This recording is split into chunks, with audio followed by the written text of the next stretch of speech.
कहानी आशीर्वाद की। दोस्तों, एक बार एक संत किसी राज्य में पहुंचे। राजा उनका आशीर्वाद लेने आए। संत ने उन्हें आशीर्वाद देते हुए कहा, सैनिक बन जाओ। राजा को संत की बात पसंद नहीं आई और वह अनिच्छा से लौट आए।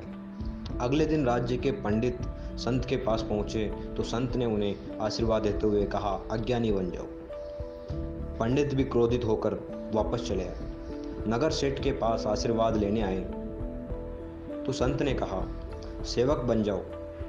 संत के आशीर्वाद की चर्चा पूरे राज्य में फैल गई। लोग कहने लगे, यह कोई संत नहीं है बल्कि कोई धूर्त है, तभी अंट संत आशीर्वाद देता है। राजा ने संत को पकड़ने का आदेश दिया। राजा ने कहा, आपने आशीर्वाद के बहाने सभी लोगों का अपमान किया है, इसलिए आपको दंडित किया जाएगा। यह सुनकर संत हंस पड़े। संत ने कहा, क्या इस दरबार में सब मूर्ख हैं? ऐसे मूर्खों से राज्य को कौन बचाएगा? यह राज सुनकर राजा क्रोधित हो गए और बोला, क्या कह रहे हो? संत ने कहा, मैं सही कह रहा हूँ राजन।